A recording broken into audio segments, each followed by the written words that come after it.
Today's podcast is about a surgical procedure so brilliant in its execution that it takes just 6 minutes. A feat that my guest today describes as unimprovable. And yet, in our stricken post-pandemic healthcare system here in the UK, you might have to wait up to 3 years to get your 6 minutes.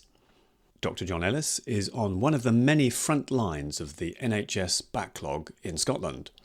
I've known John personally for many years, and now it's my privilege to talk with him about his remarkable professional work.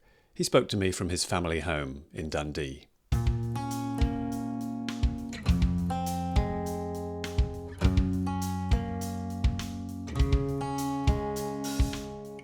You're listening to The Innovator's Journey, a podcast about the lives and careers of creative people, technology, and the future of work, with your host, Jonathan Winter. John Ellis, hello and welcome to The Innovator's Journey. Thank you very much. I'm very honoured to be here. Now, to introduce yourself in a nutshell, how would you describe what you do and why it matters? I'm an ophthalmologist, so I work in a hospital in Scotland in the fourth largest city, Dundee. And at the moment we are really trying to push against the backlog of problems that we've inherited from the pandemic and from a falling off workforce. My mandate at the moment is trying to solve the cataract problem. It's literally a clouding of the lens that occurs with age. There are exceptions, you can get it in some disease states, but we're all going to get it if we all live long enough. So cataract is a public health problem, and we're trying to do what we can to push back against that. If it's not absolutely obvious, why does this matter? I suppose not just to your patients, but generally to the system. That is a very fair question. A really interesting piece of research came out in February last year from the follow-up of 20 years of patient observations from 1998 to 2018. And they found that after 23,500 years of observation, the cataract surgery reduced the risk of dementia by about 30%. And it's a big enough study for that to be quite a robust conclusion. And in Scotland, as far as we know, over 75, 1 in 5 people will die in a nursing home, and 1 in 4 of those will have on the certificate that dementia was either whole or contributing part of death. So if you have an intervention that might reduce that by 1/3, you have something quite astonishing. And I joke about it in public meetings, saying that the Minister for Health should pass a law saying that all psychogeriatricians should have compulsory retraining in ophthalmic surgery, because there's no medication that has that kind of success rate. So that is the kind of reason that it matters at a kind of societal and human misery level. So we've got a good sense of what you do, the importance of it. Let's go right back to the beginning then. Where does the John Ellis story begin? I was born in the late 60s to missionary parents who were living and working in Indonesia. So I grew up as a kid in Southeast Asia, in Indonesia, and went to boarding school, first at primary school in Malaysia and then secondary school in Bath, England. I imagine that might be quite a dislocating experience and potentially quite an upsetting one for a young person when you first are sent abroad for boarding school. I think I was 11 3/4 when I came back to this country. My parents returned for 2 or 3 months to settle me into that school and then flew back out to Jakarta. So that was the kind of age of reintroduction to culture. The research suggests that that's a better age than 18, actually, but it was certainly a kind of odd shock. And as a result of this international growing up, you've talked about the expression third culture child. Tell me what you mean by that. My parents were Scottish, and when I was being brought up, my acquaintance with Scotland was clearly indirect through them. My knowledge of Indonesian friends was fairly limited. So a child grows up neither entirely in the host culture nor entirely in their parents' culture. And my parents used to talk about going home, by which they meant returning to the UK. But from my point of view, that was like going abroad. So it's a very odd experience, but potentially quite a privileged one, and very stretching mentally and emotionally. And there are many good things that come from that. So looking back at your growing up, do you feel that you came to life with certain advantages? Yes, I think I did. I think the advantages are the ease with which you can believe that the rumours of your particular village are not universally true. So you can challenge thoughts and beliefs and creeds quite well by having seen cultures where these things are not assumed. C.S. Lewis talks about reading old novels and books from the past in a similar way, that we should time travel as well as space travel in order not to be deceived by local myths. So I think those are the advantages. There are certain aesthetic advantages. I enjoy greatly Indonesian culture's aesthetics, and I'm still connected to Indonesia, still travel back there for work now once or twice a year.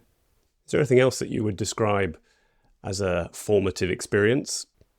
I think my hobbies, I think they have a bearing on the path that I chose and the occupation that I enjoy. I always loved making things with my hands. I was never particularly sporty as a kid. And I think in boarding school, if you were smart, that might be punished. If you were smart and bad at sport, that was severely punished socially. So I think my refuge was in making things with my hands, model aircraft I used to enjoy making. And I think that had some bearing on enjoying a surgical career. If we continue the story then, at what point did you take an interest in medicine? Because your father, I believe, was an engineer, and your mother, what was it that she did? Yes, my mother was a linguist. She got a first degree in French and Italian at Glasgow University. So you didn't go down either of those routes? Not exactly, no. My parents, bless them, had 4 boys, all of which went down the science side, presumably to my mother's deep chagrin.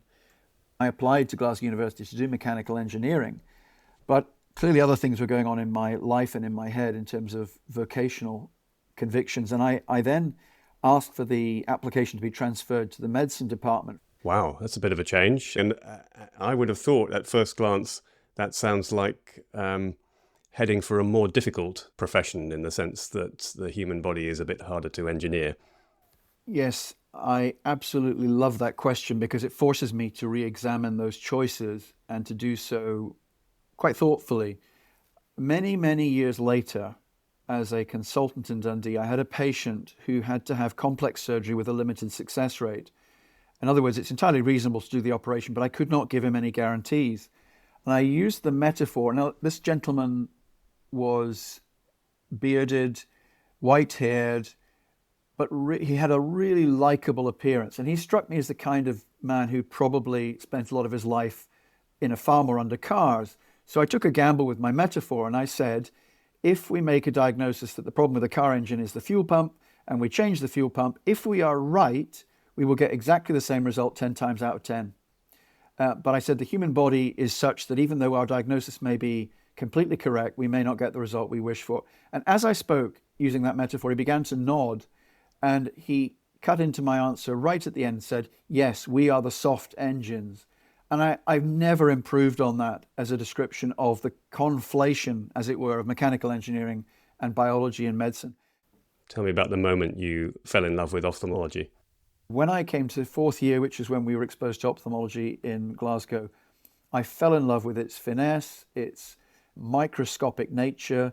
The tiny scale of things, to me, was hugely attractive. And then when I added to that all that could be done, I had a very, very impressive lecturer who, when I said I might be interested in it as a career, invited me to come round to his house. He gave me a beer, and we talked for an hour. And he told me of all that ophthalmology could do on a world scale. And so, I then saw its beauty, as it were, and have never looked back or changed my mind since. You told me that someone once described you as a miniaturist. I thought that was a nice word. Yes, indeed it is. And I've always enjoyed the smallest version of something possible. So if a radio could be made, then the smaller the radio, the better, as far as I was concerned. And yes, I've always enjoyed things on a small scale. To be called a perfectionist is definitely not a compliment, because perfectionism as a character trait is oppressive, both to you and to your friends. But to be called a miniaturist was a polite version of that. And if it's true, then I think that's a very kind statement from somebody. Now, you mentioned the slightly more painful nature of perfectionism. And if you suffer from perfectionism in medicine, that must be quite tough, actually. Yes, I think I qualified in 89, so it's been a long apprenticeship, 30-something years, to try and get to a place in my head and heart where perfection and its pursuit is not oppressive. I think it's reasonable now to think in terms of the cataract surgery, to think at the population level and to deliver care that is, on the whole, as good as is possible for the society in which we live. Somebody said that the three best gifts or inventions of modernity were air travel, sewage, and cataract surgery. And in terms of changing life for mankind, it is a phenomenal intervention. And I know that some of my colleagues tease me about the fact that I'm doing one operation repeatedly, day in, day out. And the implication is that the most dangerous risk to that is of boredom. In fact, I've never gotten bored doing the same thing repeatedly because I always feel I could do it better. So perhaps it's not so much conquering the perfectionism as finding a channel for it and trying to tune it to good end. There are still moments of extreme self-doubt with a complication or a problem because of the emotional assault on perfectionist character traits. But I think it's reasonable to try and contextualize those both with my faith and my family and just with reasonable statistics, trying to be self-aware but not tyrannized by it. What a beautiful way of reflecting on it from your years of experience. Is there one thing that you'd like to identify as a highlight of your career? I have never been as free to innovate as we are at the moment. And it's the innovation which, quite surprisingly, has constituted the most enjoyable part of the whole journey. When I took up ophthalmology, I expected the technocratic to be satisfying, and it is. To do an operation that is requiring a certain finesse and to master it, that is enjoyable. I won't deny that. But the surprise for me was that the thing I enjoy more than that is the connection with human beings. Because every patient, it's a truism, isn't it? But it is true that every single person who goes through surgery is traveling that particular journey only once and with extreme anxiety about how it will end. And they are only comforted to a limited extent by statistics. But if you can take a person who is anxious, get them through a procedure or a treatment and relieve their anxiety, to me, a day when I go home having done that is much more rewarding than a technical surgical success. Now, we've been talking about your own story. As you look back on it, John, so far, your career so far, how do you make sense of it? Does it have a sort of a thread running through it? The interesting thing about tales of significance in a life's journey is that they should be, and they always are, told from the end, aren't they? They're always told looking back. And if anyone's listening who is midway through a muddled story, I think the first thing I would observe is that is how stories look. They always look like the back end of a tapestry whilst being lived through. And I think the question with your life story is who writes the script? And what I think you have to do in terms of working out your story is to say, well, if I'm the author of the script, it's likely to be a tragedy, because if I have to write significance into my own life, then I become the self-made man, quite literally. Ernest Becker won the Pulitzer Prize for his book, The Denial of Death. And really throughout that whole book, which is brilliant but somewhat bleak, he talks about the causa sui, which is the Latin for the self-cause or the self-made story. And he talks about the myth of character, which is that we're all trying to say my time on the planet is legitimate because look what I've made of myself. And personally, I think that's an absolutely oppressive way to live. And because of my Christian faith, I believe that the narrative is written or is being written by Jesus Christ and that I fit into his story, not the other way around. And actually that takes a huge weight off my shoulders. So as I look back on the raveled threads, as it were, I don't think I could have got myself where I need to be if this innovative stage of my career, which I said is the most enjoyable, was where I have to be. But the liberating fact, if somebody else is the author of the play, is that I don't actually have to get anywhere. I just have to be faithful and to pursue truth wherever I am in the story. And how those ragged threads will weave together at the end is not up to me to create. John, thank you for telling us about your personal and professional journey. Before we talk about that innovation in a little bit more detail, I asked you to think about an artefact that represents your creative journey. Tell me what you've chosen. I'm so glad that you gave me a week to think about this, Jonathan, and I thought briefly about bicycles and Kindles. But here is the artefact, and I am going to have to describe this for audio folks. I'm holding here a tiny little seed, which is red. I can't even see it. It's exactly. between your fingers. It's just exactly. Well, I could have expected you'd have something microscopic. It is small, and it fits with that. My mother was born in the Belgian Congo, which doesn't even exist as a nation. It's now the DRC. She was born in Leopoldville, which is now Kinshasa. And presumably on a ship journey back to the UK, she bought this. And what somebody has done, and presumably they were sold to tourists in one of the ports that the ship put into, is they have hollowed it out. Wow. They have made a little plug at the top out of bone or ivory. And inside are something like 20 miniature animals. There's rhinos, no, but I can giraffes. barely see it. It's the size of a pea or something Correct. smaller. It measures 8 millimeters by 6. I saw this first as a child and was absolutely taken with it. I think this must have been carved in the 1950s or 40s perhaps.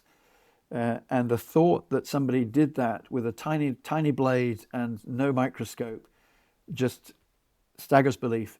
And it tells me many things. It accounts for my love of miniaturization, perhaps, but it tells me that the human spirit is an incredible thing and that skill is not the reserve of people we traditionally think, and that there is much beauty and skill to be found many places in the world. What a wonderful thought. Thank you, John. Well, we'll be back shortly to talk about the work you're doing now and your vision for work itself and how the work of an ophthalmologist is changing. You're listening to The Innovator's Journey, a podcast about the lives and careers of creative people, technology, and the future of work, with your host, Jonathan Winter. John Ellis. So the innovation we're focusing on today is your work on cataracts, cataract surgery. You've talked about a bow wave of blindness affecting us. Tell me a little bit more about the challenge of cataracts in the UK and elsewhere. Let me talk first about the UK. Cataract surgery is scaling up for two reasons. One is that the population is aging. That is a truism. There's no debate about that. The second is fascinating, and it is largely the fact that cataract surgery is becoming more and more successful and more safe. And accordingly, people are quite rightly going for surgery earlier and earlier, by which I mean the decay in sight is generally a slow progressive arc. If you think of a graph going down from normality, a 20/20 vision, when are you going to say the time has come when I need surgery? So I was hearing about a friend this weekend who has just been advised to wear dark glasses when they're outside because they're starting to develop cataracts. Now, I presume that's because they should just live with it for a period of time. Yes, I think let's discuss the world that we want to live in. We want to live in a world where anyone who needs cataract surgery's limitation is only what they want, not their ability to pay and not their need to stay on a waiting list for a punitive period of time.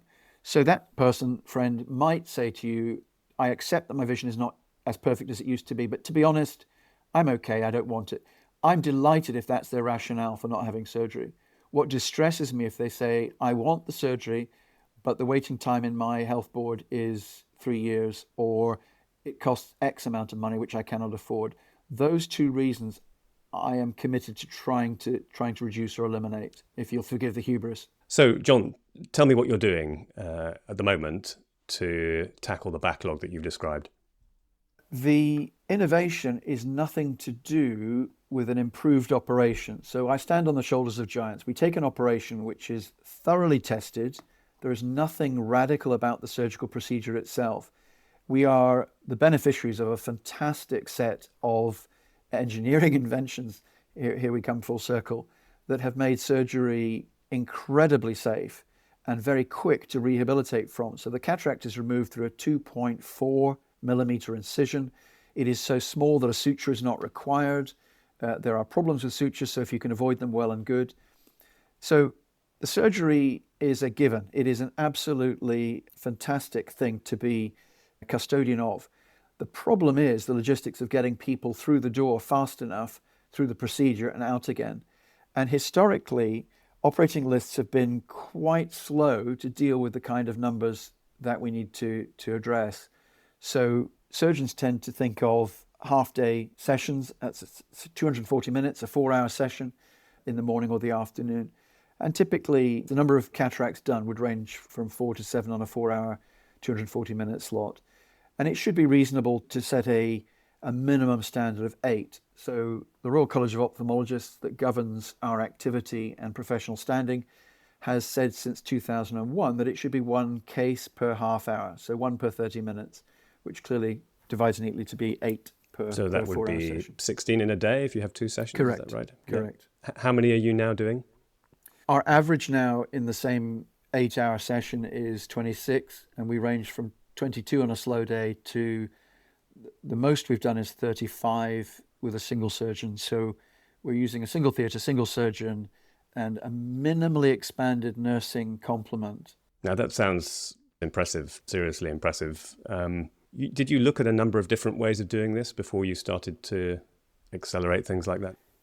Yes, a couple. So worldwide, one of the very well understood models of cataract surgery is the so-called Jack and Jill model, where one surgeon can move quickly between 2 beds or 2 seats where the cataract patient is prepared by nursing staff. At first sight, that seems a very smart way to administer the healthcare you want. But if you delve into it a little bit, you'll realize that it's actually quite a paternalistic way of dealing with the problem, because it says that the most important person is the surgeon and everyone else does what they do to maximize his time at the table.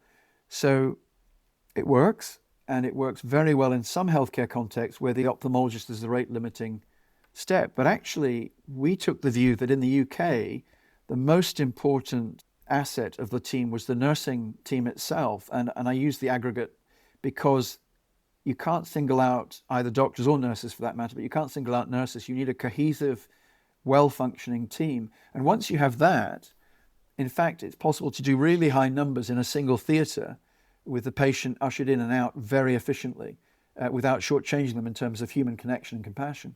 I believe you've been using manufacturing and production techniques to improve what you're doing. Is that right? Tell us a bit about that. We have a medical student who has written up some of the processes that we've done using Lean Six Sigma analysis, and she unbelievably diligently recorded the operations with a stopwatch.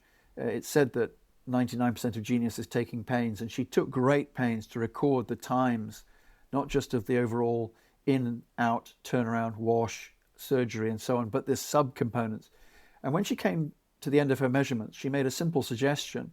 And with her suggestion, we were able to shave 2 minutes off each case. Now, by case measurement, I've said 6 minutes. I only refer to the surgical time as 6 minutes, and that's not reduced at all. In fact, it's not wise to ask the surgeon to speed up or to rush. Clearly, it's not wise. I'm referring to taking 2 minutes off the entire transited patient time. And in the day that she made these changes, we had 32 patients. And clearly, if you save 2 minutes per 32 patients, you've saved an hour a day, which is either the difference between finishing on time or overrunning, or it's squeezing in a couple more patients. So yes, lean analysis, Six Sigma, and most of the innovations that have changed things have been nursing suggestions. We came up with 7 or so, and the first 4, the biggest ticket items on that list, were all nursing suggestions.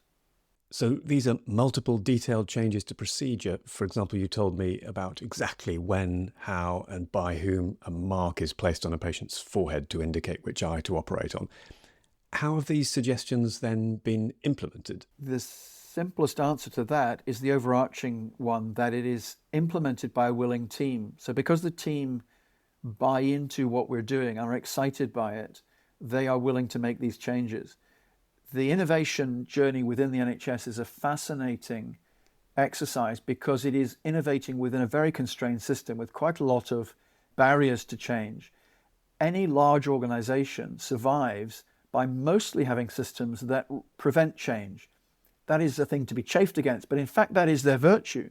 They're trying to make the organization the very opposite of unstable and accident prone. So it keeps things on track. But if you want to innovate, clearly you're pushing in a different direction to that and you're trying to change things. We were doing in my hospital around about 12 to 14 per day. So we were not quite achieving the Royal College estimate. And I was telling these nurses that I wanted us to do 24 in a day. Now, why on earth would a nurse volunteer to do more work for the same pay? And the slogan, the motto was, and I just repeated this endlessly to the point of boredom for 6 months, I want you to go home having been more busy but less tired. And in fact, I think it's true that if you asked people in the innovation journey with me, they would agree that that has been achieved, that people enjoy the days of the week in which they are more busy, not because they're working harder, but in fact because they feel as if they are more constantly in flow. The day moves efficiently, they're part of an exciting venture. There are lots of things to do with that. We had a Scottish National Meeting, a short life working group convened by Parliament, and the question was asked, what's in it for the nursing team? And the nurse from Dundee who was on the call answered that nurses prefer it in and of itself. And I think it's the overlap of three things. The first is flow. It's said that you can have flow without happiness, but never happiness without flow. So people hate stop-start working. There is research in the construction industry that shows that if a man on a site building houses or motorways for that matter is delayed by 15 minutes, his efficiency is reduced. So, for example, if he's poured the tar but needs the whacker and somebody else is using it and he's delayed for 15 minutes, the research shows that his productivity is reduced. The question is for how long? And the answer is for the rest of that day. So when patients are late in coming to theatre and people who are leaning into the wind sit down and take a break, they do not return to pre-frustration levels of activity. So number one, flow. Second, connection. You have to have a cohesive team that quite simply like each other, that are bound together by mutual respect and a sense of connection. Now, the third thing, when I give this in academic context, I always say the third thing is intrinsic reward. And I watch the audience and see them nod because I'm virtue signaling. I'm saying that the thing that we do is inherently worthwhile. We're making blind people see, and it sounds reasonably noble. But in fact, I then switch the third component. And the third part of that triumvirate was something I stole from a talk on TED, and it's playfulness. Now, that would seem somewhat trivial for a surgical environment, but in fact, playfulness is quite a sophisticated word and is defined to mean aspects of fun at work, such as mutual respect, fellowship, altruism, and yes, indeed, there is an element of humour, classic.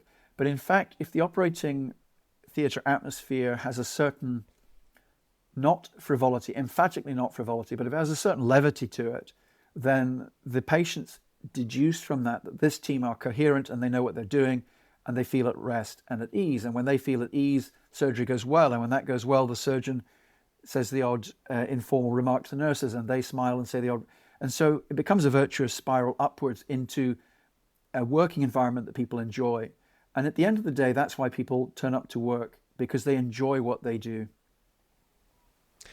This takes us nicely, I think, John, to talk about the future of your profession. If we think 5 or 10 years ahead, just imagine your practice, what's different. Remember we said at the start that there aren't enough ophthalmologists.